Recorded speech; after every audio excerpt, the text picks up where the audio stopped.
And we're back. We are continuing to look at colonial America here for this survey of American history. And the subject of the day is the Great Awakening. We have Wham to thank for that wonderful intro to an awakening here. But this is quite different than Wham's message. This is about a religious awakening that occurs in the late 1730s, early 1740s. This is also an occasion where I'm going to share something probably a lot more detailed than our textbook does. That's what happens sometimes. The textbook has its purposes to survey all of American history. And I have my favorite things I like to share. And since religious history is one of those favorites of mine, there are times where I have a lot more specifically to say about American religious history than just what our survey text has time to share.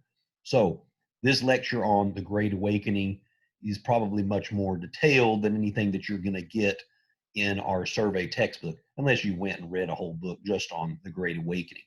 But I think this fits very nicely as we're talking about the English colonies. We've already talked about the all something about all of the 13 original colonies. And this is an event that's going to involve all of them to some extent. So after we've previewed all of them a little bit, this is the first connecting event that involves all of these colonies. So what we're going to be looking for here today is, first of all, understanding what the Great Awakening was and why it got started. We'll talk about certain particular individuals who are instrumental in this Great Awakening. And then we'll also see the kind of impact that it had. So let's get started. First of all, if there's one individual that's going to have a big impact here, it's probably Jonathan Edwards. And this is probably the name that's going to be most familiar to you already. Some of you may have read some Jonathan Edwards in either high school or college.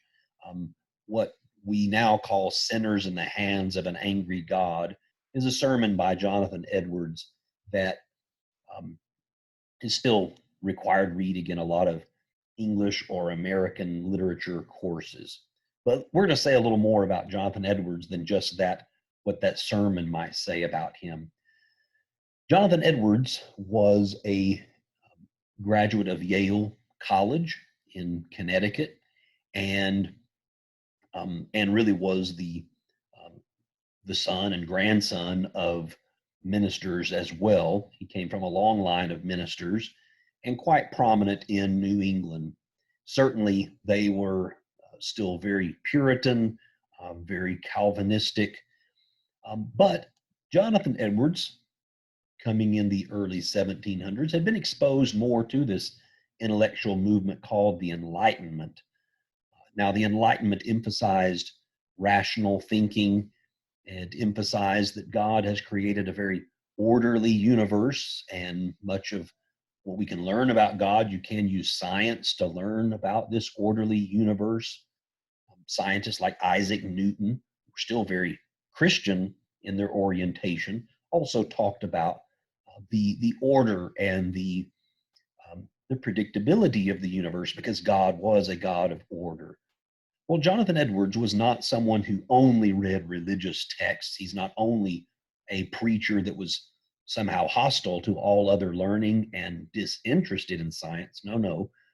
Edwards was very much in tune with the new science of the day. And he certainly was influenced and did influence this intellectual movement called the Enlightenment. Now, when Jonathan Edwards read about Newton's laws, when he read about objects in space being in orbit around the sun, he didn't just look at that as scientific fact, he also thought of it in theological terms. Human beings are in orbit around God. God is the center of the universe, and we find our whole sense of identity in our relationship to God. That is what true love to God really is. It's this gravitational pull that keeps us in orbit around Him. So, um, Edwards was also an observer of nature. He observed spiders and thought, what wonderful creatures God has made here. This tiny little bug that can spin thread that shoots out of its body and can lift things that are quite a bit heavier than itself and have such strength in these spiders' webs. Well, that was something that was of interest to him, not just as a naturalist, but as a Christian, to be delighted in God's creation. Edwards was certainly influenced by the Enlightenment, but it was a very Christian oriented type of enlightenment. It was not one where science and religion somehow are in conflict with one another. Now, he is also the grandson of Solomon Stoddard. He also, on one side of the family, he was related to Thomas Hooker, the founder of Connecticut. But a more immediate predecessor here was his grandfather, Solomon Stoddard, another minister. Now, the reason I bring him up is that Stoddard was the advocate of something that had become prevalent in a lot of New England churches. So try to stay with me for this to make sense. Solomon Stoddard had been an advocate of something called the Halfway Covenant in the mid 1600s. Now, the problem in the mid 1600s was a lot of Puritan churches were dwindling in their actual numbers of members. Now, they still had lots of people attending. Everyone's still really required and expected to attend church services. But to actually be a church member required quite a bit more than just showing up or signing up. In order to be a member of most of these congregations, you had to convince the other people of the congregation that you were a true, genuine Christian, that you were among the elect. And you couldn't do that just by saying, I believe, or where's a card for me to fill out. The other people in the congregation had to see it in your life. And they had to hear that you had been converted in some ways, that you were born a sinful creature, but somehow through your life you have experienced this conversion that has made you different. So people became members if they could convince others in the congregation they've had this conversion experience. And then once they're a member, then their children could receive baptism because now they had this Christian covenant to pass on. Well, the trouble in the mid 1600s was a lot of the second generation of Puritans didn't have this conversion experience they could point to. They did not have something in their lives where they could say, obviously, I'm a different person now than I was then. And so most congregations said, you don't have a covenant to pass on to your children. Your children really can't be baptized and receive that covenant because you yourself are not a converted Christian. Well, Solomon Stoddard was an advocate of something called the Halfway Covenant. And this was quite common in a lot of congregations, though not in all. But in the 1660s, throughout New England, several churches said, let the grandchildren of true Christians be baptized, at least by virtue of their grandparents' faith. So imagine a first generation person, they're baptized as infants and they have this conversion experience and everyone recognizes them as a genuine Christian. But then imagine this second generation of Christians who are not as zealous, who are not as committed. Now, they were baptized as infants because they had good Christian parents, but they've never truly become members of their congregation. They've never had this conversion experience. They've never even claimed that they had one. Well, now the Halfway Covenant says, let that next generation, the grandchildren, let them still experience baptism because they may still be converted and we would treat them as members of the congregation. Now, you have to understand a lot more about Puritans to understand why there's this complication of becoming members. Well, again, it's because to them, membership is not just I'm born in this county or I'm from this area, so obviously I'm a Christian, I'm a church member. No, being a Christian meant being genuinely of God's elect. And how do you prove to others, convince others you are of that elect? Well, the halfway covenant was just one way of trying to keep those numbers up, those membership numbers up, because otherwise, with every generation, there'll be fewer and fewer genuinely accepted Christians. Churches will be full of attenders who are not really members. Solomon Stoddard was considered a more liberal minister for his day because he was open to the halfway covenant. He actually would go another step further than most because Solomon Stoddard thought we should have open communion. Let people who are not truly accepted as Christians by the congregation, let them still engage in accepting the Lord's Supper and taking that Lord's Supper. Let them have communion. Because to him, it would not hurt them anymore if they were not really converted Christians, if they were just fakers somehow, then taking those emblems was not going to condemn them worse. They would already just stand condemned. But perhaps by taking that Lord's Supper, then perhaps a change in their heart might take place. There's something special about that ceremony, something special about that supper. It can't hurt, and it might actually lead to some conversions. So here's another way Solomon Stoddard was more liberal than most in his day, as far as Puritan ministers are concerned. He's thinking baptism might spark conversion in people later. The Lord's Supper might spark conversion in people later. This is Jonathan Edwards' grandfather. Well, when Edwards had graduated from Yale, a very bright young man, he had been a tutor at Yale shortly after his graduation, but then he became a minister and started working with his grandfather in Northampton, Massachusetts. His father was the senior minister. He was more of a junior minister, or what they would just call the teacher of the congregation.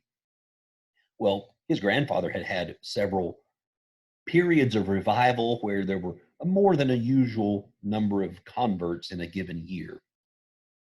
But when his grandfather passed away, Edwards became the main minister there. And this is the early 1730s. Well, Jonathan Edwards started to experience a religious revival as well. That meant more than the usual number of people were being converted, saying, I've had this conversion experience. I'm a completely different kind of person than I was before. Now, some of this started with young people in Edwards' congregation. A lot of young men were really kind of up to no good, running around late at night, sharing this book that they had found together. Now, it was really a manual for midwives. It was a manual on um, delivering children and about pregnancy, the kind of things that really women know about more. And for young boys, teenage boys, this is kind of, taboo stuff that made them kind of giddy.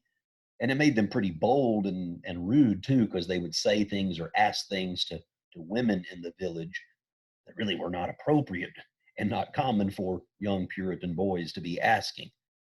So Jonathan Edwards, goes to work with these young boys. Kind of funny for me to think about Jonathan Edwards being a youth minister. He's certainly not, setting up a dodgeball game or seeing, who can eat the grossest stuff or, other things that might be part of youth ministry games now.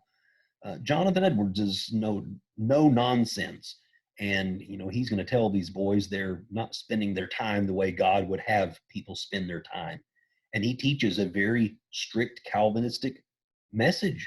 His message is not that any and everyone is going to be saved. His message is God only saves those he truly died for and those he has chosen, No one's going to earn their own salvation. So he was teaching still a very, very strict Calvinistic message, and yet conversion started among those young men and among many in his congregation. It even spread beyond his congregation, so that several congregations up and down the Connecticut River Valley were experiencing religious revival, somewhat of a religious awakening. Now, understand, this is the 1730s, so we're 100 years away from John Winthrop and company first arriving. This course has moved fast enough. We haven't even felt the effects of religious emphasis waning. But if 100 years has gone by, there are going to be people who are not as zealous and not as convicted as the first generation of Pilgrims and Puritans were. So understand that. Now, Edwards Edwards writes about his series of revivals. He writes about this in a work called, I'm going to forget the full title here, but it says something about the surprising work of God in Northampton, Massachusetts, or surprising works, narrative of surprising works of God in the Connecticut River Valley. The important thing to latch onto here is surprising. Jonathan Edwards didn't feel like he was causing this. He didn't feel like he had somehow initiated these revivals. He was saying this is something God is doing. God, for whatever reason, God sometimes opens a window and there's lots of conversions. And then for some reason, the window is closed and there's very few conversions. He was very happy that God had opened a window and there seemed to be a lot of interest in religion and a lot of new Christian conversions.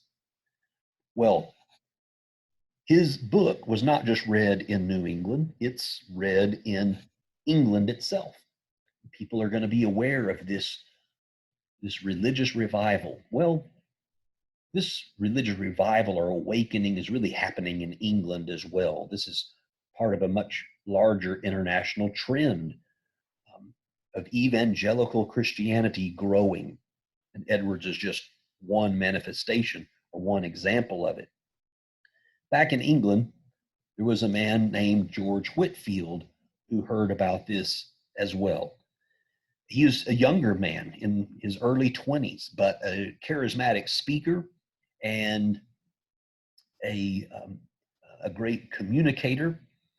We don't have any audio of George Whitefield, obviously, from the 1730s and early 40s, but everyone who ever wrote about George Whitefield said, those who witnessed say there was just something captivating about his voice. His voice could just bring you to tears with the way that he could describe biblical concepts. So he's a great communicator. Whitefield was also an Anglican minister. He's a minister of the Church of England, but he is part of this evangelical movement within the Anglican Church, a movement, they didn't yet call it a separate Methodist movement, but he was friends with John Wesley and Charles Wesley, those that would eventually start a group called the Methodists. And part of what that movement within the Anglican Church was doing was emphasizing personal relationship with God, personal conversion. It's not enough just to come to this church and engage in the rituals and do the Lord's Supper and things like that.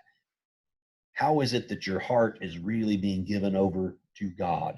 How is it that you are personally changed because you're a Christian? Those are the things that Methodists would emphasize. They're the things that George Whitefield's going to emphasize. So Whitefield plans to come to the Americas and preach here and make this small awakening, small revival in Jonathan Edwards' neck of the wood, make it much more broad, help keep these fires going in a lot of other places. So this is where the revival really becomes a great awakening. It's really a small window of time when George Whitefield visits the Americas. Now, I said that this event will affect all of the colonies. from New England all the way down to Georgia, because Whitefield he had invested in an orphanage in Georgia. So much of the contributions that he'll be collecting will go to Georgia to um, to help a Christian work there. Um, but most of his preaching is going to be in the Northeast, some of the New England colonies and some of the middle colonies. So the Great Awakening is not going to have as much direct impact in places like Virginia, the Carolinas, but it will eventually be impacted as well. But for the more narrow definition of the Great Awakening, 1739, 1742, it is more New England and middle colonies that experience this most directly. Well, Whitefield comes and he is big news. Wherever he preaches, there are thousands gathered. In fact, more people gathered than can fit in most congregations. So Whitefield moved his speaking engagements outdoors. He would have gatherings of people in the town square, places like Boston or later Philadelphia, and enormous crowds would come to hear him. Part of this is because of a good relationship he had with a newspaper man named Benjamin Franklin. Now, Whitefield and Franklin, very different personalities and very different belief systems, really. Whitefield is an evangelical Christian, a minister in the Anglican Church, very much believes in a personal relationship with God. Benjamin Franklin is more of the scientist, skeptic. He's involved. He's influenced by the awakening. I'm sorry, the Enlightenment as well. Benjamin Franklin's a product of the Enlightenment. But to him, that means not everything in the Bible is probably as it appears. A rational mind could sift through things in the Bible and tell what is truth and what are probably some myths that are included there. Benjamin Franklin is not an orthodox, traditional kind of Christian. He's more deistical. He believes there is some creator God, obviously. That makes rational sense more than everything just happened by accident. There must be some creator, but Whitefield is less convinced that, I'm sorry, I'm getting my names confused, not Whitefield. Benjamin Franklin is less convinced that the Bible is 100% true and traditional Christian teachings are 100% true. Franklin knows Jesus Christ was a great moral teacher, but is he the Son of God? Did he have to die to atone for sins? He's not so sure about that. Still, Whitefield and Franklin will work together in a symbiotic relationship here. Whitefield is big news wherever he goes. He helps Benjamin Franklin sell newspapers, and Franklin will run lots of stories about Whitefield. And Franklin will also help bring lots of crowds to a Whitefield meeting, because wherever Franklin has said Whitefield is on his way, that's going to bring a crowd of people out to hear him. Franklin may be somewhat of a skeptic, but he too understood the power of Whitefield's communication. He once told a kind of humorous story that he was listening to Whitefield. He was determined not to give to this orphanage. But the more he listened to Whitefield, the more he thought, well, okay, maybe I can just give my copper coins. I'll give a little bit to his cause. An orphanage is still a good thing. And then, after a few minutes more, he becomes more enamored with what Whitefield has said. He decides, maybe I'll give my silver coins to, little silver, little copper. And by the time the collection plate comes around, he's so convinced he gives his gold, silver, copper, gives everything he had in his pockets. Franklin realized George Whitefield's good at what he does. He also tried to calculate how many people were there listening to Whitefield. And he thought most of Philadelphia was out there. He's calculating there could be as many as 30,000 people listening. Now, don't know how accurate his count was, but that's a really large number when you consider there's no PA system. There's no way for one person's voice to project electronically to all these people, there's great interest in this religious message.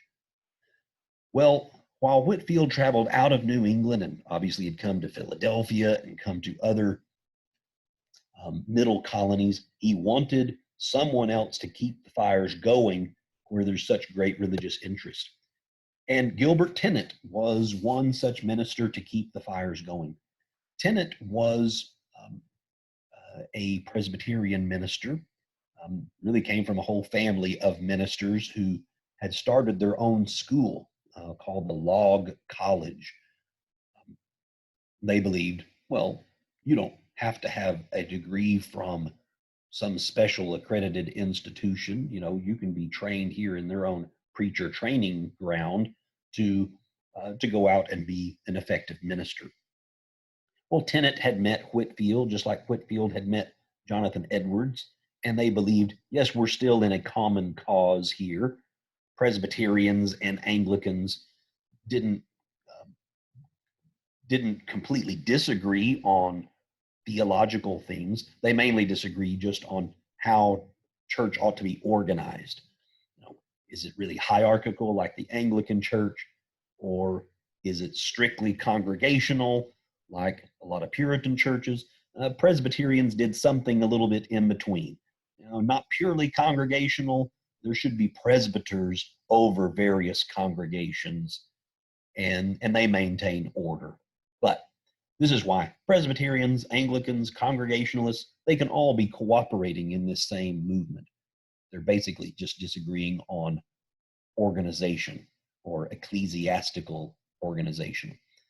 So Gilbert Tennent goes to New England, and he continues to be a traveling minister. He's not just at his home, he's traveling and preaching in other people's congregations. But some of what he says seemed very controversial to the people whose congregation he was visiting in, whose pulpit he was visiting. He did a sermon several times called the danger of an unconverted ministry. And here was the essence of that sermon. He told his listeners, if you are listening to a minister who's not truly, genuinely a Christian, you know, someone who's a faker, someone who has never really had this conversion experience, then you would be better off going somewhere else.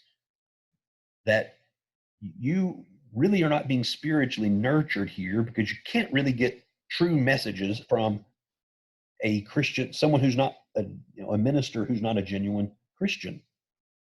Now that's an interesting thing for a visiting minister to say. It sort of implies the minister you normally hear at this congregation may be a faker. You would be better off going and attending some other church. Gilbert Tennent was stirring things up quite a bit more even than George Whitefield had. And there's some people who were opposing this movement, especially when people like James Davenport came along. Davenport is one that always comes up when we talk about the Great Awakening, because he was considered the most radical. He was a minister who seemed to go most outside of the norm, be the most outlandish in his manner, and really upset a lot of other ministers. Well, no wonder, because part of what he was doing is taking the booklets, the sermons, pamphlets that other ministers had written and burning those that he thought were not true Christians. He also would gather people together, and they would march through the streets, and they'd be singing on the way to their worship service. That was not the orderly way Puritans usually conducted business. They're not a very charismatic or Pentecostal kind of Christian. And yet Davenport was making quite a procession of people marching toward their house of worship. Davenport even would be preaching against materialism, a fine message and one that we do need to continue to hear. But as James Davenport preached against materialism, you know, he would look at some things he was wearing and look at a shirt and say, you know, look at this fancy shirt. Why Why did I get so materialistic and think I had to have this? And he'd take his shirt off and throw it into the bonfire. Um, you know, before he goes on to the pants and beyond, the congregation gets a little bit nervous. Preacher, we get the point. Don't strip down in front of us to condemn materialism. But these are just some of the more outlandish things that James Davenport did. A couple of different times he was arrested and arrested for public disturbance and really let go because they thought he's insane. He has lost his mind. Well, Davenport even later apologized for some of his antics. He admitted he's really caught up in the moment. He is excited about this whole religious awakening, and he may have pushed a little too far, but his heart was in the right place. But he admits he may have brought some discredit on this whole movement. Well, this this great awakening, it's great in the sense that it was large, that it covers a lot of area, New England colonies, middle colonies, even all the way down there to an orphanage in Georgia. But not everyone thought it was great as in good. Some people thought this was a um, terrible distraction and not genuine Christianity at all. And we need to know something about this opposition, why they oppose it. Um, Congregations are divided because of this great awakening. Congregational churches, Presbyterian churches, they divide from within, where some people will be fans and supporters of the Great Awakening.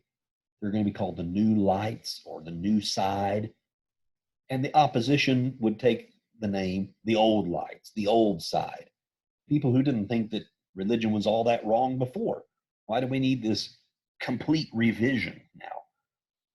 Why is it that suddenly everyone's conversion is brought up to question or scrutiny?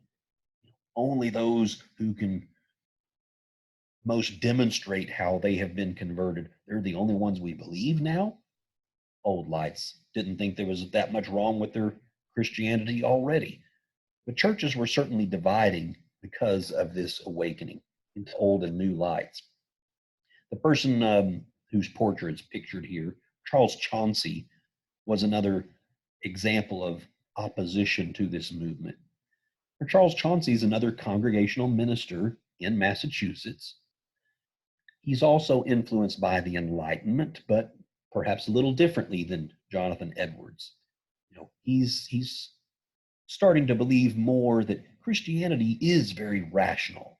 It's not about the emotional, it's about the mind. Christianity is good, it makes sense, and God is a God of order. So Charles Chauncy thought it is not good that this great awakening is encouraging disorder. For ministers to come from out of town to come into someone else's area and challenge that minister, perhaps, that's not a good thing. And it's not good that there's so much emotion emphasized here. Charles Chauncy thought, this is not genuine religion. This is just religious hysteria, just putting on a show. And you can be very misled by your emotions. Well, Jonathan Edwards also realized that there were some excess with this great awakening. Edwards is not going to agree with the antics of James Davenport. But Edwards remained a defender of this great awakening. And he's going to defend against Charles Chauncy the use of emotion in sermons. Jonathan Edwards would say real Christianity, genuine Christianity, does have an emotional element to it.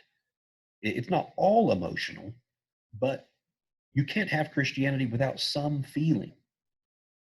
He would say, it's one thing to understand God is everywhere.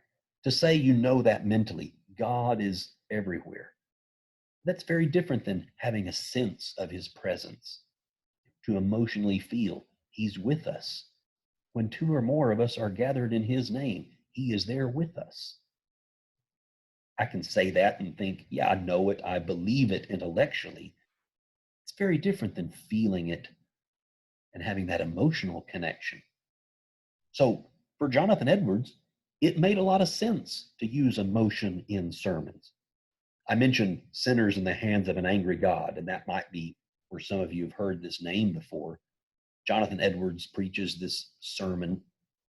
It was not really his typical sermon, but during the Great Awakening, he goes to another local, nearby town, Enfield, Connecticut, and he preaches this sermon um, that is about how all of us are deserving of condemnation. You know, our foot can easily slip and have a great fall. And so he preaches this sermon about how God is holding us over the pits of hell as if on a little spider's web. There, the spiders come up again.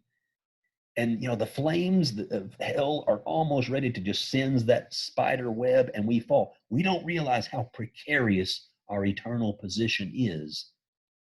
Or he'd use another illustration that, God has the bow drawn and he's ready to let arrow fly at our heart.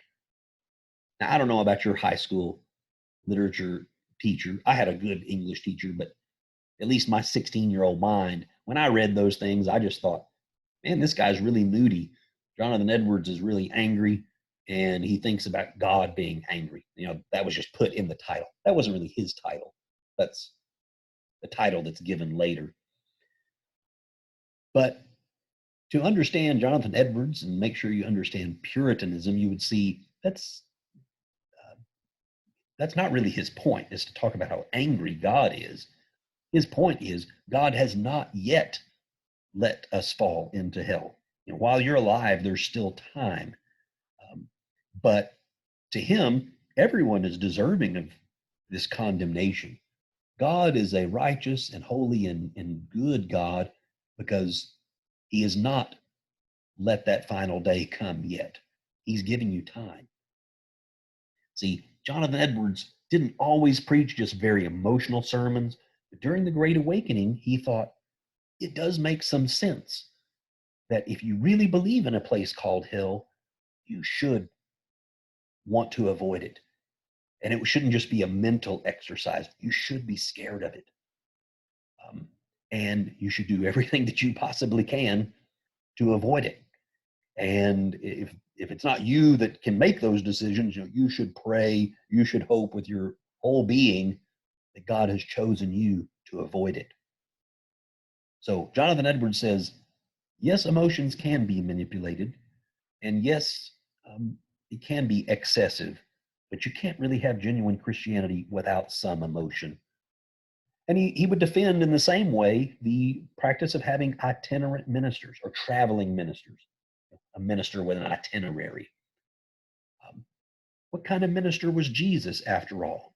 Did he just stay in one location, right there at the Sea of Galilee with his pulpit? You had to come into his building to hear him? No, he's a traveling minister, traveling rabbi. And Jonathan Edwards says there's certainly nothing wrong with having these traveling preachers. But for Charles Chauncy and some of the opposition, they would say those traveling preachers just breed discontent. They bring disorder. Well, let me wrap up with just some of the results that this awakening brought. For Edwards himself, it was not as glorious a finish as it was a start. Jonathan Edwards was very central to the start of this great awakening, and he had the support of his congregation, but he then tried to convince his congregation to stop practicing the halfway covenant. He really thought his grandfather's more liberal innovations had just made it that much easier for people to become church members and therefore, had cheapened it. So he really started pushing the congregation to give up this practice of halfway covenant, allowing people's children to be baptized even if they themselves were not converted members of the church. It cost Jonathan Edwards his job. His congregation got tired of him bringing that up, and they dismissed him. They were more loyal to Solomon Stoddard and his legacy than they were to Jonathan Edwards. So, even a well-known minister like Jonathan Edwards could be fired from his position if he got crossways with his own congregation.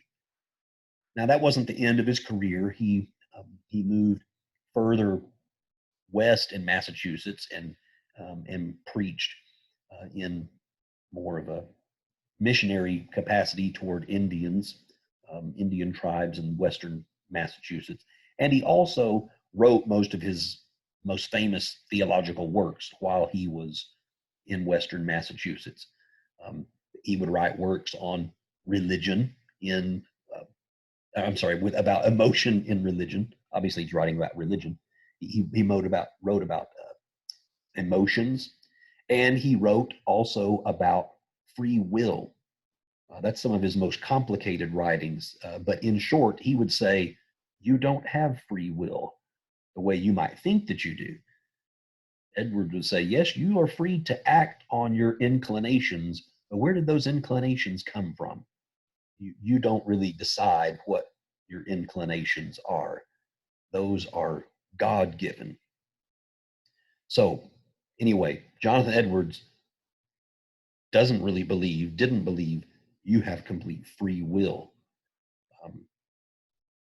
You can act only on your inclinations. You hope and pray that God has given you those righteous inclinations.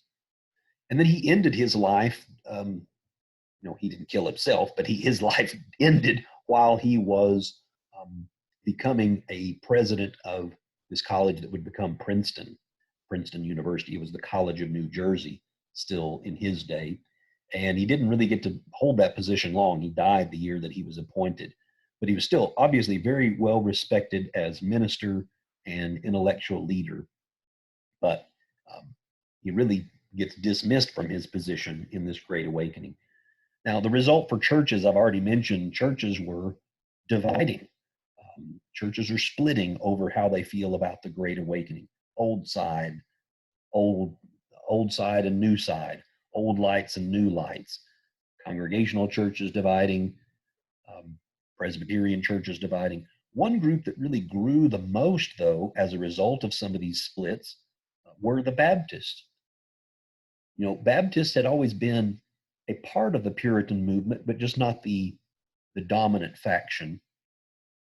But Baptists so emphasized baptism for the believer that now this whole Great Awakening, emphasizing your conversion experience, a lot of people thought, isn't it pretty natural to just make baptism coincide with that conversion experience? If you say, God has been working on my heart, he's changed me, I'm a different kind of person, then that's the point. You should have that baptism, and then that's your conversion experience. It culminates with baptism.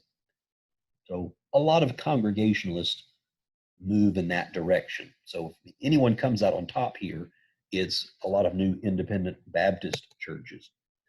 But the final thing to keep in mind is that this was an experience that touches all of the colonies.